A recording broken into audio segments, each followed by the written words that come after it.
السلام علیکم دوستو، welcome back to Haider scary stories. کیا آپ نے کبھی کسی ایسے جگہ پر رات گزاری ہے جہاں پر ہزاروں لوگ رہتے ہوں، لیکن رات کے ایک پہر میں آپ کو ایسا لگے کہ آپ یہاں پر بالکل اکیلے ہیں؟ ایک ایسی جگہ جس کے ہر کمرے میں ایک نیا راز چھپا ہوا ہے۔ آج کی ہماری یہ کہانی ایک ہاسٹل کے بارے میں ہے، جس کے بارے میں لوگ کہتے ہیں کہ رات کے 3 بجے کے بعد دروازے خود بخود کھلنا شروع ہو جاتے ہیں، اور وہ دروازے جو سالوں پہلے بند کر دیے گئے تھے۔ وہاں پر پڑھنے والے اسٹوڈنٹس کا دعویٰ ہے کہ انہوں نے رات کو کچھ ایسی چیزیں دیکھی ہیں جن کو دیکھنے کے بعد ان کا دل کرتا تھا کہ وہ یہاں پر نہ پڑھیں، لیکن مجبوری کے تحت انہیں وہاں پر رہنا پڑتا تھا۔ کچھ اسٹوڈنٹ نے تو کچھ ایسی بھی چیزیں دیکھی ہیں جن کو دیکھنے کے بعد اگلے ہی لمحے وہ چیز غائب ہو جاتی تھی۔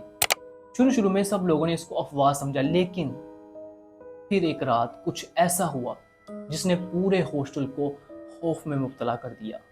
چلتے ہیں اپنی سٹوری کی طرف، لیکن اگر آپ ہمارے چینل پر نئے ہیں تو ہمارے چینل کو سبسکرائب اور ویڈیو کو لائک لازمی کر لیں تاکہ آنے والی ہر نئی ویڈیو سب سے پہلے آپ تک پہنچ سکے۔ چلتے ہیں اپنی سٹوری کی طرف۔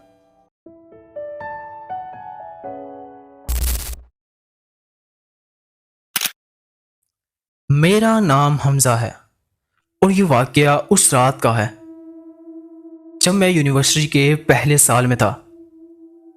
میرا داخلہ شہر سے کافی دور ایک پرانی یونیورسٹی میں ہوا تھا۔ چونکہ روزانہ آنا جانا ممکن نہیں تھا، اس لیے مجھے ہاسٹل میں رہنا پڑا۔ ہاسٹل کی عمارت قریباً 50 سال پرانی تھی۔ لمبی لمبی راہداریوں، زنگ آلود کھڑکیاں اور نمی زد دیواروں والی وہ عمارت دن میں تو عام لگتی تھی، لیکن رات ہوتے ہی اس کا ماحول مکمل طور پر بدل جاتا تھا۔ پہلے دن ہی سینئرز نے ایک عجیب بات بتائی۔ انہوں نے کہا کہ تیسری منزل کے آخری کمرہ، روم نمبر 307 کے قریب رات کے وقت کبھی مت جانا۔ میں نے وجہ پوچھی تو سب ہنسنے لگے۔ کسی نے کہا وہاں بھوت ہے، کسی نے کہا کہ صرف طلبات کو ڈرانے کے لیے پرانی روایت ہے۔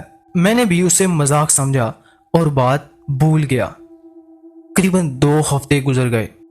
ایک رات میں اپنے روم میں اکیلا تھا۔ میرا روم میٹ ویکینڈ پر گھر گیا ہوا تھا۔ رات کے قریباً 2:30 بج رہے تھے۔ میں امتحان کی تیاری کر رہا تھا کہ اچانک پورے ہاسٹل کی بجلی چلی گئی۔ کمرہ اندھیرے میں ڈوب گیا۔ میں نے موبائل کی ٹارچ چلائی اور کھڑکی سے باہر دیکھا۔ پورا ہاسٹل خاموشی میں تھا، اتنا خاموش کہ اپنی سانس کی آواز تک سنائی دے رہی تھی۔ تبھی راہداری سے کسی کے چلنے کی آواز آئی،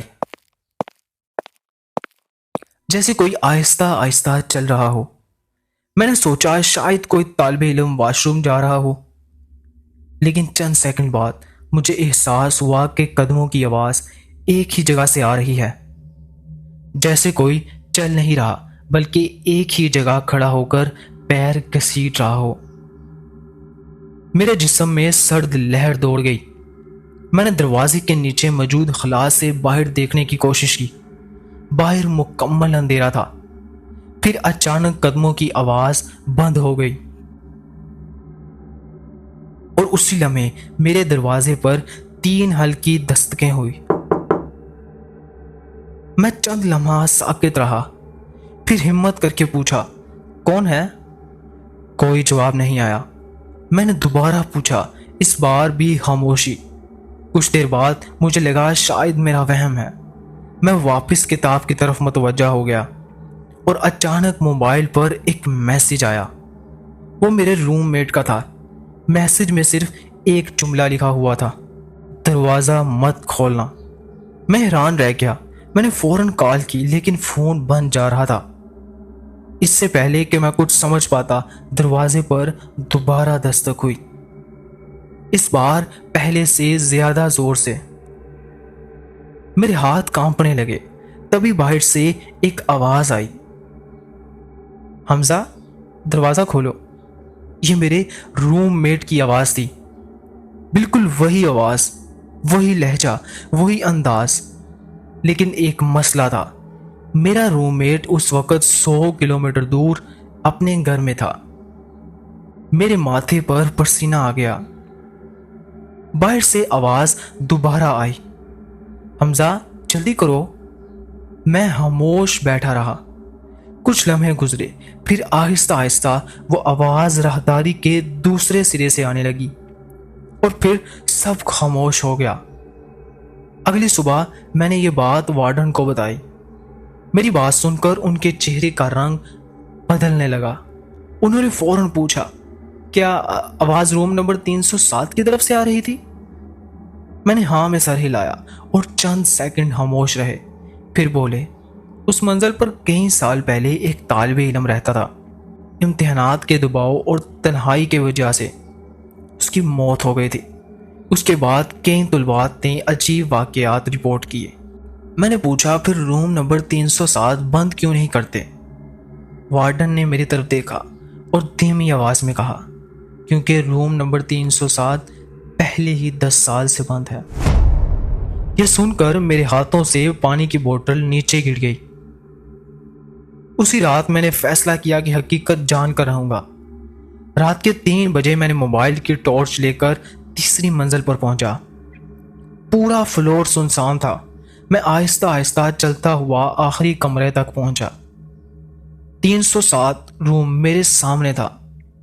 دروازے پر موٹی زنجیر لگی ہوئی تھی، گرد کی تہ لگی ہوئی تھی اور برسوں سے اسے نہیں کھولا۔ میں واپس مڑنے ہی والا تھا کہ اچانک اندر سے کسی نے دروازے پر دستک دی۔ میری سانس رک گئی۔ پھر اندر سے کسی نے دھیمی آواز میں کہا، حمزہ مجھے یہاں سے نکالو۔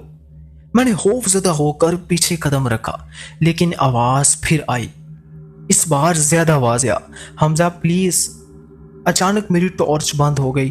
چاروں طرف گہرا اندھیرا، اور اس اندھیرے میں مجھے محسوس ہوا کہ راہداری میں میرے علاوہ کوئی موجود ہے، کوئی ایسا جو خاموشی سے میرے بالکل پیچھے کھڑا تھا۔ میں نے مڑنے کی ہمت نہیں کی۔ میں پوری طاقت سے سیڑھیوں کی طرف بھاگا۔ نیچے پہنچ کر بھی میں نے پیچھے مڑ کر نہیں دیکھا۔ اگلی صبح میں نے ہاسٹل چھوڑ دیا۔ آج اس واقعے کو کئی سال گزر چکے ہیں، لیکن کبھی کبھی رات کے 3 بجے میرے فون پر ایک نامعلوم نمبر سے کال آتی ہے۔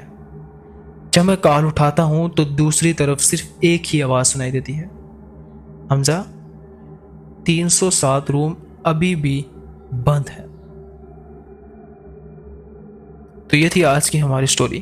امید کرتا ہوں کہ آپ کو ہماری سٹوری پسند آئی ہوگی۔ اگر پسند آئی ہے تو ہمارے چینل کو سبسکرائب اور ویڈیو کو لائک لازمی کر لیں، تاکہ آنے والی ہر نئی ویڈیو سب سے پہلے آپ تک پہنچ سکے۔ اللہ حافظ۔